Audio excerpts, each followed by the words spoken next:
Students, आज का हमारा टॉपिक है इलेक्ट्रिक करंट इलेक्ट्रिसिटी का हमारा एक टॉपिक है इलेक्ट्रिक करंट। तो आज हम इलेक्ट्रिक करंट के बारे में यहाँ पर पढ़ेंगे। इलेक्ट्रिक करंट की आजकल हर जगह पर बेसिक नीड है। हम जानते हैं लगभग सारी चीजें आजकल करंट से चलती हैं। तो करंट क्या होता है, कैसे फ्लो करता है, किसकी वजह से होता है, इसके बारे में यहाँ पर हम स्टडी करेंगे। तो देखो, अगर मैं इलेक्ट्रिक करंट की बात करता हूँ तो इलेक्ट्रिक करंट को हम जनरली आई से डिनोट करते हैं और ये होता है हमारे पास electric current charge divided by time. तो चार्ज को Q से डिनोट करते हैं और टाइम को स्मॉल t से डिनोट करते हैं। तो करंट होता है चार्ज अपॉन टाइम। अगर मैं इसकी डेफिनेशन की बात करता हूं तो इसकी डेफिनेशन लिखी जाती है, it is the rate of change of charge through a conductor. तो जनरली हम करंट को I is equal to dq upon dt भी लिखते हैं, dq अपॉन dt भी लिखकर चलते हैं। कितना चार्ज कितने टाइम में किसी कंडक्टर से फ्लो होता है उसको बोलते हैं हम इलेक्ट्रिक करंट। इट इज, ये भी कह सकते हैं, it is the rate of change of charge through a conductor, या it is the flow of charge through a conductor in given time. Flow of charge through a conductor in given time, यही भी definition हम इसकी दे सकते हैं। अगर मैं इसकी एसआई यूनिट की बात करता हूं तो एसआई यूनिट होती है इसकी एम्पियर। क्या होती है? एम्पियर। तो यहां से देखो एसआई यूनिट एम्पियर होगी। अगर मैं यहां से निकालता हूं तो 1 ampere is equal to, charge की यूनिट पता है आपको, कूलाम होगी। तो 1 कूलाम और टाइम की यूनिट सेकंड होगी तो 1 सेकंड। तो 1 एम्पियर मेरा जनरली इक्वल टू आया 1 कूलाम पर सेकंड। कई बार आपसे पूछ लिया जाता है, define 1 ampere current. Define 1 ampere current. 1 ampere current को डिफाइन करो। ये जनरली क्वेश्चन पूछ लिया जाता है कि डिफाइन करो 1 एम्पियर करंट क्या होता है। तो कैसे डिफाइन करोगे?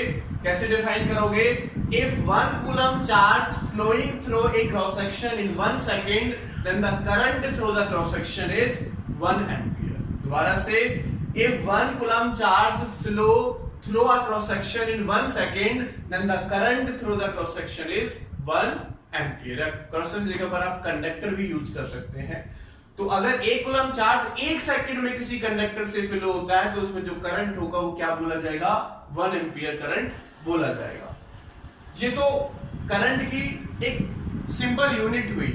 अनदर, अगर मैं स्मॉल यूनिट्स की बात करता हूं जिसमें करंट हम मेजर करते हैं, स्मॉल यूनिट्स ऑफ करंट, तो स्मॉल यूनिट्स ऑफ करंट में हम बोलते हैं मिली एम्पियर। मिली एम्पियर होता है 10⁻³ एम्पियर के बराबर। मिली की वैल्यू होती है 10⁻³ और आपको जनरली मिलता है micro ampere. Milli ampere and micro ampere.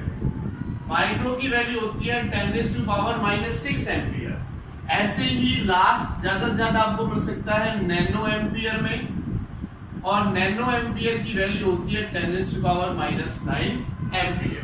ठीक है, एक चीज और देख सकते हो आप, पीको एम्पियर ये लास्ट है, इससे कम में आपको नहीं मिलेगा। तो 10⁻⁻12 एम्पियर। ये हमारी कुछ वैल्यूज होती है। मिली एम्पियर 10⁻³ के बराबर, माइक्रो 10⁻6 के बराबर, नैनो 10⁻9 और पीको 10⁻12 के बराबर होती है।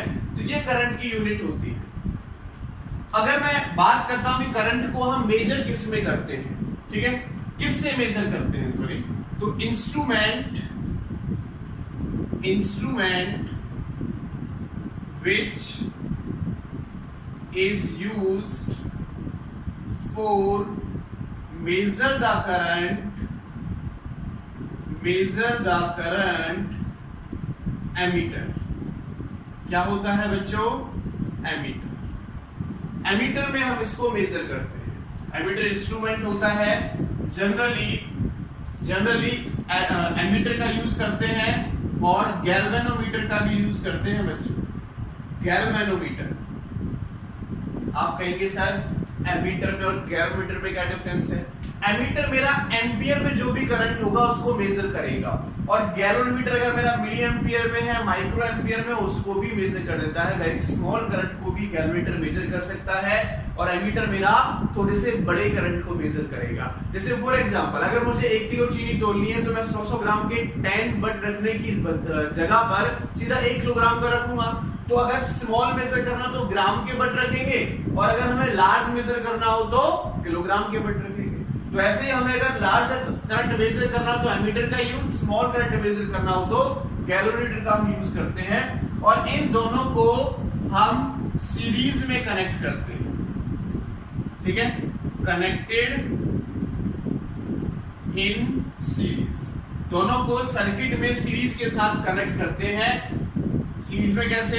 अगर यहां से मेरे पास करंट आ रहा है तो एमीटर यहां पर लगा होगा, ऐसे उसकी निडल होगी बच्चों, ये कुछ क्वांटिटीज होंगी इसमें, और ये निडल होगी इसकी, एमीटर है ये, और यहां पर वो इंस्ट्रूमेंट लगा होगा जिसका हमें करंट मेजर करना है। ठीक है, मान लेते हैं कि इलेक्ट्रिक बल्ब हो सकता है, तो ये हमारे पास यहां से इलेक्ट्रिक बल्ब लगा होगा। एमीटर हमेशा क्या लगेगा? सीरीज में लगेगा, करंट आएगा पॉजिटिव, इधर जाएगा तो नेगेटिव। तो सीरीज में एमीटर को और गैल्वेनोमीटर को हम कैसे लगाते हैं? सीरीज में लगाते हैं। कैसे लगाते हैं बच्चों? सीरीज में लगाते हैं। ठीक है, ये बात आपको समझ में आ गई होगी। चलो अब बेसिक कंसेप्ट को बात करते हैं। देखो करंट हमारा कब डेवलप हुआ? करंट हमारा कब डेवलप हुआ? जब चार्ज फ्लो हुआ। ये चार्ज क्या है? जब चार्ज फ्लो हुआ तो करंट डेवलप हुआ। ठीक है, चार्ज किसी पर्टिकुलर टाइम में फ्लो हुआ तो करंट डेवलप हुआ। तो चार्ज जो है, यानी करंट को फ्लो करने वाला कौन है? चार्ज है। करंट को फ्लो करने वाला कौन है? चार्ज है। तो चार्ज को बोलते हैं करंट को फ्लो करने वाला, नहीं करंट कैरियर्स। करंट को लेके जाने वाला जो होता है वो कौन होता है? चार्ज होता है। तो यहां पर अब मैं डिस्कस करता हूं करंट कैरियर्स की। करंट को ले जाने वाला कौन है बच्चों? चार्ज है। तो यहां पर हम एक टॉपिक लेते हैं छोटा सा, करंट कैरियर्स। करंट कैरियर्स कौन से? चार्ज है। अब चार्ज सॉलिड में अलग होगा, करंट को ले जाने वाला, करंट को फ्लो कराने वाला लिक्विड में अलग होगा, गैसेस में अलग होगा। तो पहले तो हम बात करते हैं करंट कैरियर्स कौन से होते हैं। करंट कैरियर्स कौन से होते हैं बच्चों? आप बता सकते हो? The charge entities. क्या लिखूंगा मैं यहां पर? The charge entities by which current is flowing through the conductor. Current is flowing through the conductor called current carriers. वो चार्ज एंटिटीज जिनकी वजह से किसी कंडक्टर में करंट फ्लो होता है उनको बोला जाता है करंट कैरियर्स। क्या बोला जाता है उनको? करंट कैरियर्स बोला जाता है। अगर मैं बात करता हूं इन सॉलिड, तो सॉलिड में जो करंट कैरियर्स होते हैं, करंट कैरियर्स यानी करंट को ले जाने वाले जो होते हैं, करंट कैरियर्स आर इलेक्ट्रॉन्स। कौन होते हैं? इलेक्ट्रॉन्स होते हैं सॉलिड में। अगर मैं लेट करता हूं बच्चों कि ये मेरे पास एक सॉलिड रॉड है, ठीक है, और यहां पर हमने एक बैटरी लगाई हुई है बच्चों, इस बैटरी के बारे में डिस्कस करेंगे। तो यहां पर जो करंट फ्लो होगा इलेक्ट्रॉन की वजह से होगा। इलेक्ट्रॉन मेरे पास एक पॉजिटिव है तो नेगेटिव पॉजिटिव तरफ मूव करेगा, और करंट की डायरेक्शन पॉजिटिव से नेगेटिव होगी। इलेक्ट्रॉन की अपोजिट डायरेक्शन में करंट हमारा फ्लो होता है। तो जो इलेक्ट्रॉन होंगे, सॉलिड में एटम होता है, और एटम के लास्ट ऑर्बिट में जो इलेक्ट्रॉन होते हैं उनको फ्री इलेक्ट्रॉन बोला जाता है। तो उन फ्री इलेक्ट्रॉन की वजह से सॉलिड में करंट फ्लो होता है। उन फ्री इलेक्ट्रॉन्स की वजह से सॉलिड में करंट फ्लो होता है। नेक्स्ट हम बात करते हैं बच्चों इन लिक्विड्स। लिक्विड में जो हमारे करंट कैरियर्स होते हैं, करंट कैरियर्स आर आयंस। वो पॉजिटिव आयंस भी हो सकते हैं और नेगेटिव आयंस भी हो सकते हैं। आप कहेंगे सर आयंस क्या? ठीक है, केमिस्ट्री में आपने आयंस के बारे में पढ़ा होगा, नहीं पढ़ा है तो मैं आपको बता देता हूं। देखो, अगर मैं लिखता हूं NaCl और इनको दो पार्ट में अलग अलग करता हूं, तो आपको पता है Na पर पॉजिटिव चार्ज और Cl पर नेगेटिव चार्ज होता है। तो ये मेरे पास पॉजिटिव आयन है, ये मेरे पास नेगेटिव आयन है, ये पॉजिटिव आयन और ये नेगेटिव आयन है। ठीक है, तो आपने देखा होगा कि लिक्विड के अंदर भी जो लिक्विड्स होते हैं उनके अंदर करंट फ्लो हो जाता है। उनके अंदर क्या होता है बच्चों? करंट फ्लो हो जाता है। ठीक है, देखा होगा मूवीज वगैरह में, देखा होगा स्विमिंग पूल में कोई नहा रहा है, किसी ने करंट छोड़ दिया, वो मर जाता है। ठीक है, तो लिक्विड में करंट फ्लो होता है किसकी वजह से? आयंस की वजह से। NaCl अगर उसमें हमारा मिला हुआ है, ठीक है, NaCl उसमें मिला हुआ है, तो हमारे जो आयंस हैं वो मूव करना स्टार्ट करते हैं। अगर मैं लेट कर लेता हूं, देखो कि मैंने यहाँ पर एक वेसल में लिक्विड ले रखा है और यहाँ पर मैंने एक बैटरी अप्लाई की, पॉजिटिव नेगेटिव। तो इसके अंदर अगर Na पॉजिटिव और Cl नेगेटिव है, तो नेगेटिव आयन जो है वो पॉजिटिव तरफ मूव करेगा और Cl जो Na पॉजिटिव है वो नेगेटिव की तरफ मूव करेगा। Na पॉजिटिव नेगेटिव तरफ मूव करेगा, Cl इधर मूव करेगा, तो आयंस के मूव करने से क्या होगा? करंट फ्लो हो जाएगा। कहां पर? लिक्विड में। लिक्विड में जो करंट कैरियर्स होते हैं जिनकी वजह से करंट होता है वो कौन होते हैं? आयंस होते हैं, नेगेटिव आयंस और पॉजिटिव आयंस। जैसे NaCl का मैंने बताया, Na पॉजिटिव आयन है और Cl नेगेटिव आयन है, ऐसे आप KCl ले सकते हो और भी बहुत सारे आयंस यहां पर आप बना सकते हो। अब एक क्वेश्चन आता है बच्चों, छोटा सा, बहुत अच्छा question. is there is current flow, is there current flow, दो बार इसे लगाएंगे, is there current flow from pure liquid या from pure water?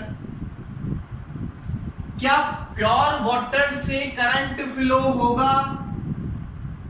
क्या प्योर वाटर से करंट फ्लो होगा? देखो, अगर मैं प्योर वाटर की बात करता हूं तो प्योर वाटर ओनली H2O होता है, कोई इंप्योरिटी नहीं होती। लेकिन अगर एक इम्प्योर वाटर है तो इसमें NaCl मिला होगा और भी हमारी इंप्योरिटीज मिली होंगी, अगर प्योर की बात करता हूं तो प्योर में हमारी कोई भी इंप्योरिटी नहीं होती, कोई भी इंप्योरिटी नहीं होगी तो आयंस नहीं होंगे तो करंट फ्लो नहीं होगा। तो प्योर वाटर में हमारे आयंस नहीं होते, that's why there is no current flow from the pure water. लेकिन अगर उसमें मैं इंप्योरिटी मिला लेता हूं, मान लेते हैं मैंने प्योर वाटर में थोड़ा सा नमक डाल दिया, NaCl आपको पता है नमक का फॉर्मूला होता है, नमक डाल दिया तो आयंस आ जाएंगे। आयंस आते ही हमारा करंट फ्लो होना स्टार्ट हो जाएगा। तो अगर आपसे क्वेश्चन पूछता है कि क्या प्योर वाटर में करंट होगा? प्योर वाटर में करंट नहीं होगा, क्योंकि वहां पर इंप्योरिटीज नहीं होंगी। हमारा करंट फ्लो होता है किसकी वजह से बच्चों? इंप्योरिटीज की वजह से करंट फ्लो होता है।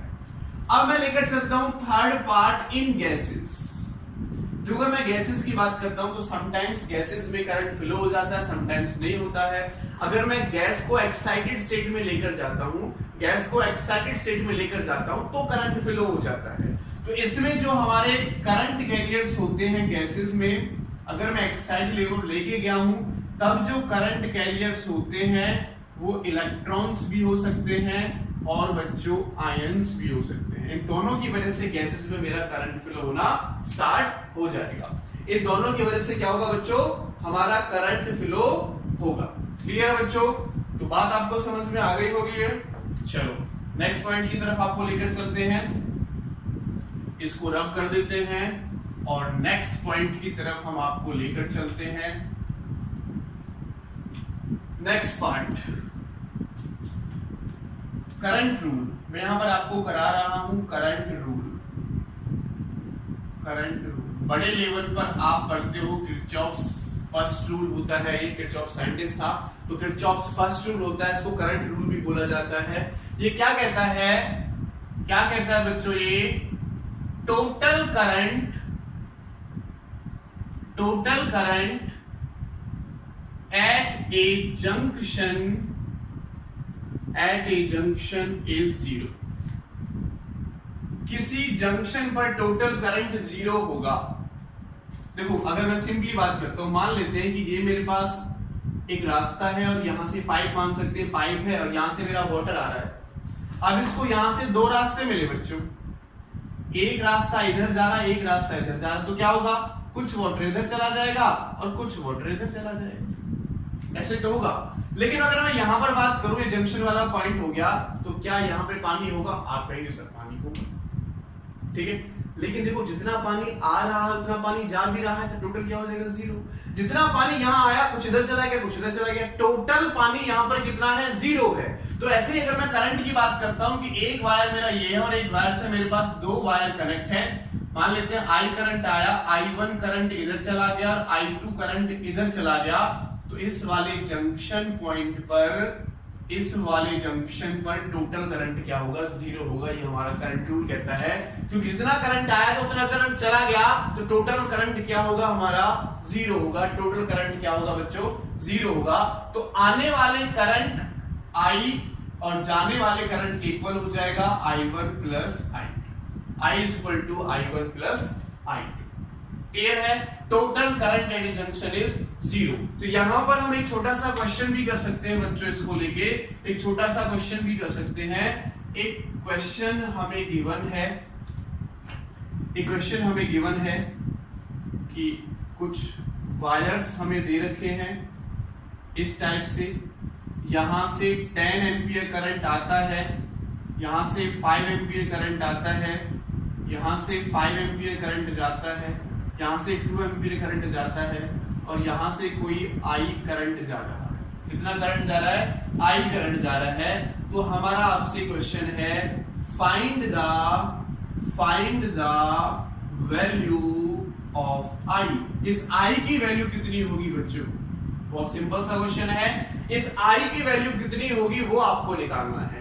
इस I की वैल्यू कितनी होगी वो आपको फाइंड आउट करना है। तो आप सिंपल सा फाइंड आउट कर दोगे कि सर 10 आ रहा है और देखो 5 आ रहा है, वो इज इक्वल टू होगा 5 जा रहा है प्लस 2 जा रहा है और प्लस I जा रहा है। तो यहां से देखो 15 is equal to 7 plus I, और I निकालोगे तो 15 माइनस 7, यानी सर I की वैल्यू आ गई 8 एम्पियर।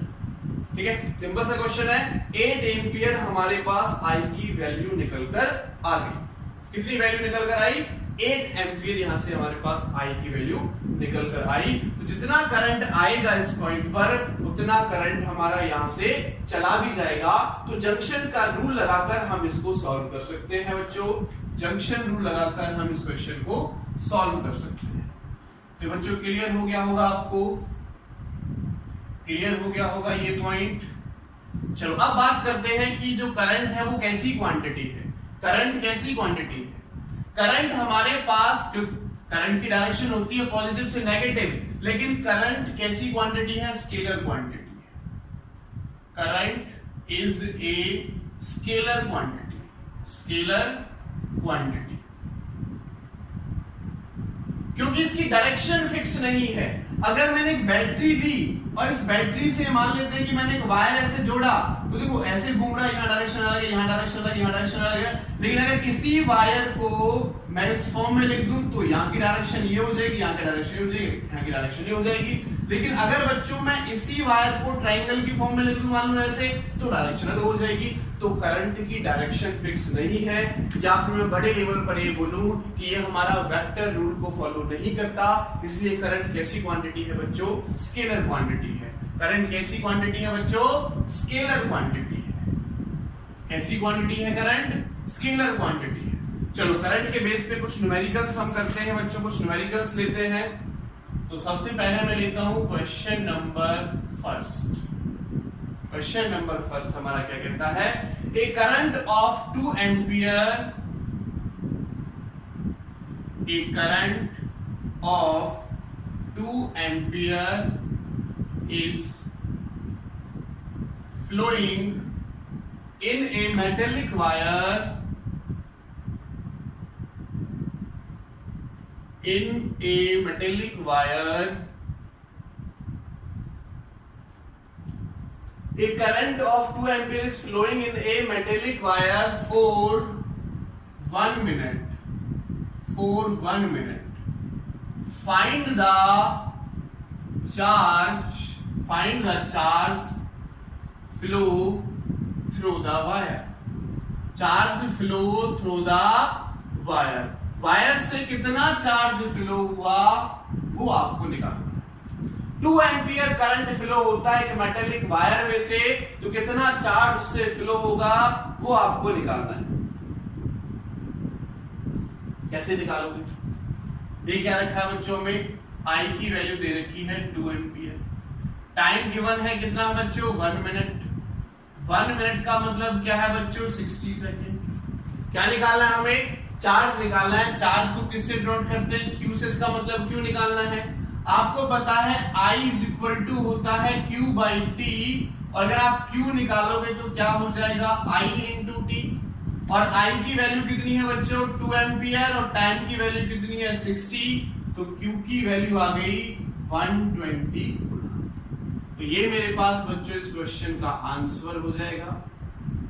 ये इस क्वेश्चन का आंसर हो जाएगा। सिंपल सा करंट दे रखा था, टाइम दे रखा था, चार्ज हमें फाइंड आउट करना है, 120 कूलम हमने निकाल लिया। बहुत सिंपल सा क्वेश्चन था। चलो नेक्स्ट क्वेश्चन की तरफ चलते हैं। नेक्स्ट क्वेश्चन पूछता है हमसे find the number of electrons flow through a conductor if 1 ampere current is flowing in 1 second through conductor,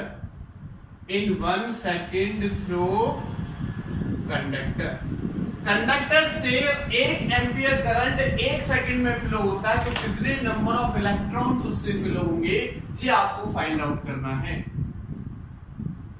चलो करते हैं बच्चों। देखो find the number of electrons यानी n बच्चों हमें निकालना है। क्या दे रखा है? I की वैल्यू दे रखी है बच्चों हमें 1 एम्पियर, और टाइम हमें दे रखा है कितना 1 सेकंड। हमें नंबर ऑफ इलेक्ट्रॉन्स निकालने हैं, तो देखो I का फॉर्मूला क्या होता है Q बाई टी, और ये आप कर चुके हैं। Q किसके इक्वल होता है NE बाई टी। अगर यहां से क्रॉस मल्टीप्लिकेशन करके मैं NE निकालता हूं तो वो आ जाएगा I इंटू टी, और अगर N निकालता हूं तो I into T by E। तो N की वैल्यू यहां से आप निकाल सकते हैं। I की वैल्यू कितनी है 1, इनटू टाइम की वैल्यू भी कितनी है 1, और ये क्या है E क्या है? Basic unit of charge. इससे पहली वाली वीडियो में मैंने डाल रखा है, तो आप देख सकते हो बेसिक यूनिट ऑफ चार्ज है हमारे पास। ये चार्ज ऑन इलेक्ट्रॉन 1.6 10⁻⁻19 कूलम, और अगर आप इसको सॉल्व करते हो तो आंसर आता है 6.25 10⁻⁻80 इतने नंबर ऑफ इलेक्ट्रॉन्स फ्लो होंगे 1 सेकंड में अगर 1 एम्पियर करंट फ्लो होता है। देन क्लियर है बच्चों? चलो ये बात आपको समझ में आ गई होगी। चलो नेक्स्ट क्वेश्चन की तरफ चलते हैं। अब नेक्स्ट न्यूमेरिकल की तरफ चलते हैं।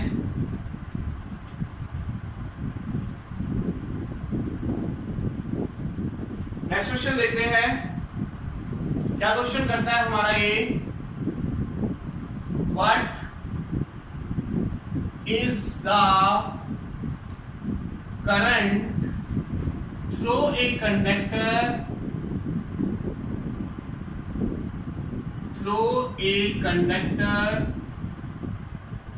if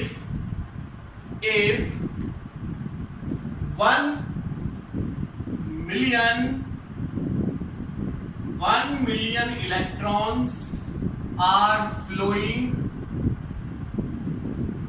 1 million electrons are flowing in 1 millisecond 1 millisecond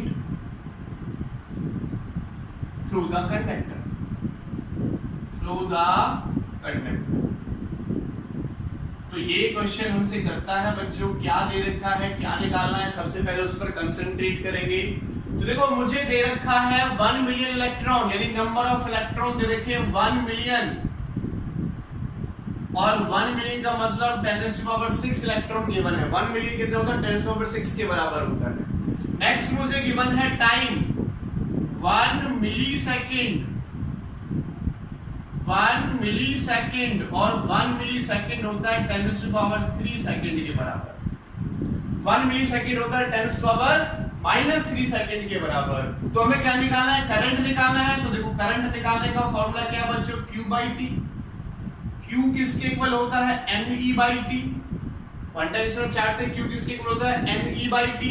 N की वैल्यू देखो कितनी है, 10⁻⁶ इंटू E की वैल्यू कितनी है, पढ़ चुके हैं 1.6 10⁻⁻⁻19, और डिवाइड बाई टाइम कितना है 10⁻⁻3। तो इसको आप सॉल्व कर सकते हो, ये पावर प्लस की ऊपर माइनस की ऊपर जाके प्लस की हो जाएगी 10⁻3, तो 10⁻6 है 3 जाएगा तो 9 हो जाएगा। तो करंट आ जाएगा 1.6 10⁻⁻10 एम्पियर करंट फ्लो होगा इस कंडक्टर में। ठीक है, सिंपल था। n दे रखा था 1 मिलियन पुट कर दिया, t दे रखा था, फॉर्मूला लगाया Q/T Ne/T। तो E चार्ज और इलेक्ट्रॉन 1.6 10⁻⁻19 सॉल्व किया, आंसर आ गया हमारे पास 1.6 10⁻⁻19 एम्पियर, 1.6 10⁻⁻10 एम्पियर। अब चलो बच्चों आगे चलते हैं। एक छोटा सा टॉपिक मैं लिखता हूं, छोटा सा टॉपिक मैं लिखता हूं, नोट करके, नोट आपको डालना है, लिखना है चार्ज फ्लोइंग,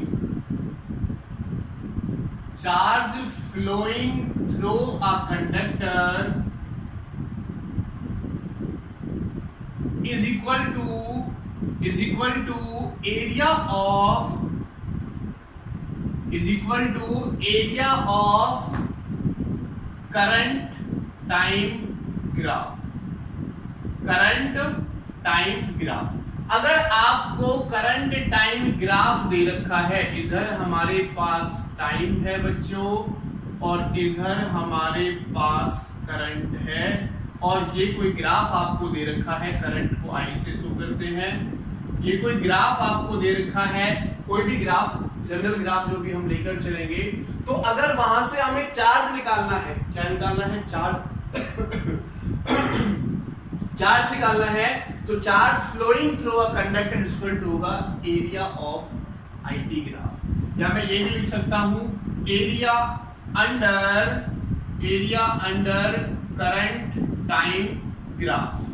तो ये ग्राफ कौन सा है, करंट टाइम वेरिएशन का ग्राफ है, करंट टाइम वेरिएशन का ग्राफ है। तो जनरली मैं क्वेश्चन कर लेता हूं साथ के साथ, मैंने लेट किया कि मेरा ग्राफ कुछ इस टाइप से बन रहा है, मैंने लेट किया बच्चों कि मेरा ग्राफ कुछ इस टाइप से बन रहा है, और मुझे इसकी वैल्यू दे रखी है, ये 5 सेकंड है, ये 10 सेकंड है, और ये वैल्यू 5 एम्पियर है। तो ये करंट हमें किस में लेना है, एम्पियर में, और टाइम हमें लेना है सेकंड में। तो ये ग्राफ दे रखा है हमें, ये ऐसे गया और ऐसे गया, तो इनको मैंने डैश डैश करके नीचे ड्रॉ किया ये वाला पॉइंट, और ये देखा कि ये 5 पर जा रहा है, ये 10 पर जा रहा है, और ये यहां से 5 पर जा रहा है। तो मुझे क्या निकालना है इस क्वेश्चन में, find the charge from current time graph. ये हमें करंट टाइम ग्राफ दे रखा है, इससे हमें क्या निकालना है, चार्ज निकालना है। तो मैं आपको नोट करके लाइन लिखवा चुका हूं कि अगर बच्चों मैं चार्ज निकालता हूं तो चार्ज किसके इक्वल है, area under current time graph. तो चार्ज को हम Q से नोट कर सकते हैं। तो देखो कितना एरिया आ रहा है, ऐसे जा रहा है ग्राफ, ऐसे, तो ये वाला पूरा एरिया हमारे इसके अंडर आ रहा है। और ये क्या बन रहा है, ढंग से देखो, ट्रेपेजियम बन रहा है, ट्रेपेजियम बन रहा है, तो सीधे लिखूंगा charge equal to area of trapezium, area of trapezium name देख सकता हूं मैं इसको ए बी सी डी ए, वापस A B C D A, A B C D A, ठीक है, ए बी सी डी, वापस ए पर हम आ गए तो ट्रेपेजियम का एरिया बना। और ट्रेपेजियम का एरिया का फॉर्मूला क्या है? 1/2 sum of parallel side, sum of parallel sides और इनटू हाइट। तो लगाओ Q is equals to 1/2 sum of parallel side कितनी है? एक साइड तो बच्चों ये है पैरेलल 10 है और एक साइड ये है, तो ये कितनी है? 10 - 5 करेंगे तो 5, 10 + 5 और इनटू हाइट कितनी है? देखो यहां से यहां तक इसकी हाइट है कितनी? 5। तो ये लगाया हमने, तो देखो Q is equal to कितना हुआ? 15 × 5/2 और इसको आगे सॉल्व करो। 15 5 से कितने होते हैं? 75 डिवाइडेड बाई 2 और सॉल्व करो कितना हो जाएगा? 2 से ये 3 बार जाएगा, 7 बार जाएगा और 5 बार जाएगा, तो इतना कूलम चार्ज हमारे पास निकल कर आ गया। 37.5 कूलम चार्ज हमारा यहां पर होगा। क्लियर है? तो ये लाइन आपको याद रखनी है, charge flowing through a conductor is equal to होगा area under current time graph. तो करंट टाइम ग्राफ के अंदर ये एरिया आ रहा था, ट्रेपेजियम का एरिया बन रहा, तो वहां से निकाल लिया। अगर मैं आपको इस टाइप से क्वेश्चन दे देता हूं, इस टाइप से मान लेते हैं ये 10 है और ये मेरे पास 5 है, ये 0 है, तो ये I है, ये T है, तो तब ट्राइंगल का एरिया आप ले लोगे। चार्ज पूछता है तो तब आप क्या करोगे? ट्राइंगल का एरिया यहां से एज्यूम कर लोगे। तो बहुत सिंपल सा क्वेश्चन था, ये नोट आपको याद रखना है, थोड़ा हाई लेवल पर पूछा जा सकता है। चलो आगे चलते हैं बच्चों, हम आगे बढ़ते हैं। नेक्स्ट एक छोटा सा पार्ट आपको और बताना है, इसी टॉपिक का एक छोटा सा पार्ट आपको और बताना है। Current in a circular path, current in a circular path, इसका मतलब क्या है? आपसे बोला जाता है कि एक सर्कल है, एक सर्कल है और इसकी रेडियस है r, इसकी रेडियस क्या है? r। एक इलेक्ट्रॉन है, एक इलेक्ट्रॉन है और वो v स्पीड से इसके अराउंड मूव कर रहा है। इलेक्ट्रॉन मूव करेगा, चार्ज मूव करेगा, और देखो क्लोज्ड पाथ है, अगर चार्ज मेरा क्लोज्ड पाथ में मूव करेगा तो क्या होगा? करंट होगा। क्या होगा? करंट होगा। तो करंट आपको फाइंड आउट करना है, तो क्या निकालना है? Current in a circular path. अगर इलेक्ट्रॉन है मेरा v वेलोसिटी से मूव कर रहा है, r इसकी रेडियस है, तो देखो अगर मैं सिंपल करंट का फॉर्मूला देखूं तो करंट का फॉर्मूला मुझे यही मिलता है कि charge upon time, charge upon time. अब देखो चार्ज तो मेरे पास है, चार्ज ऑन इलेक्ट्रॉन, क्योंकि इलेक्ट्रॉन की बात कर रहा है, इसको मैं सिंपल ही मान सकता हूं, चार्ज ऑन इलेक्ट्रॉन जो E के बराबर होता है, लेकिन टाइम मेरे पास कितना होगा? तो यहां से चला वापस यहां तक आने में कितना टाइम लेगा वो? तो टाइम मैं निकाल सकता हूं। देखो अगर बच्चों मैं इसका टाइम पीरियड निकालता हूं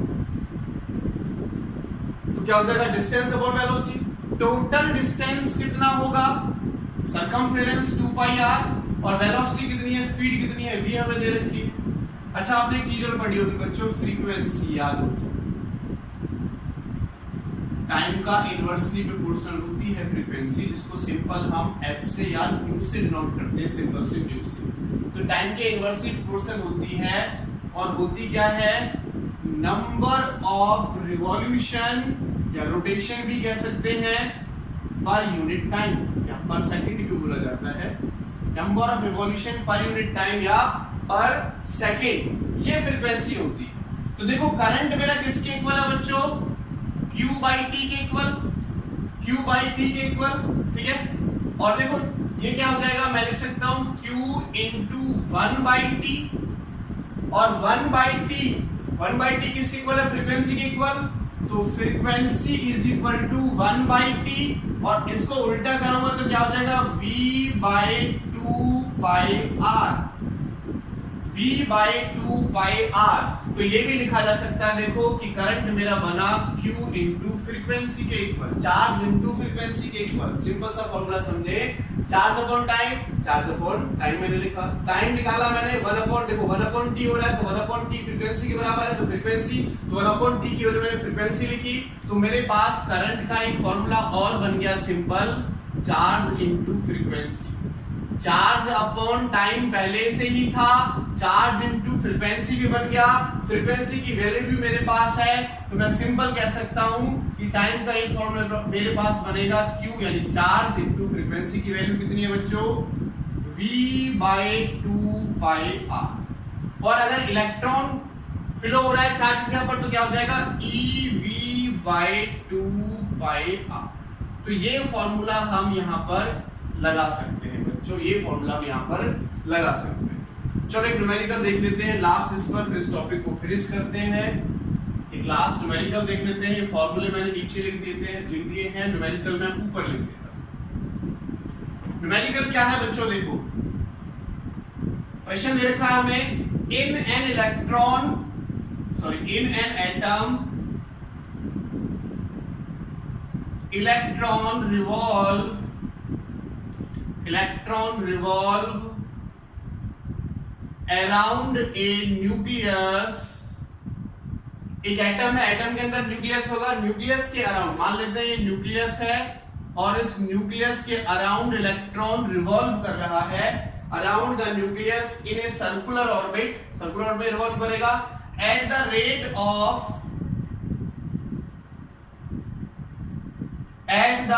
of 6 into 10⁻15 revolution per second. 15 revolution per second के रेट से रिवॉल्व कर रहा है। कैलकुलेट द इक्विवेलेंट करंट, क्या निकालना है हमें, कैलकुलेट द इक्विवेलेंट करंट। तो बच्चों हमें यहां से करंट फाइंड आउट करना है। सबसे पहले हम देखेंगे कि हमें दिया क्या हुआ है, तो देखो आंसर मैं लिख रहा हूं, हमें दे रखा है इलेक्ट्रॉन यानी चार्ज किसके बराबर होगा, इलेक्ट्रॉन के चार्ज के बराबर होगा। सेकंड हमें दे रखा है ये रिवॉल्यूशन पर मिनट में कोई क्वांटिटी है, the rate at revolution per minute, revolution per second. Revolution per second किसकी यूनिट है, फ्रीक्वेंसी की, इसका मतलब हमें फ्रीक्वेंसी गिवन है 6 into 10⁻15 revolution per second. Charge मेरे पास है, फ्रीक्वेंसी मेरे पास है, करंट मुझे निकालना, देखो चार्ज और फ्रीक्वेंसी डायरेक्ट हमारे पास फॉर्मूला है Q into V, तो Q क्या हो जाएगा, E into न्यू हो जाएगा, तो I इक्वल टू 1.6 10⁻⁻19 और इसकी वैल्यू पुट कर देंगे 6 into 10⁻15, इसकी मल्टीप्लाई करो 6 6 36, तो 9.6 into 10⁻⁻4 एम्पियर। इसको सॉल्व करेंगे 9.6 10⁻⁻4 एम्पियर मेरे पास करंट निकल कर आ जाएगा। तो ये करंट का टॉपिक था। Thank you so much.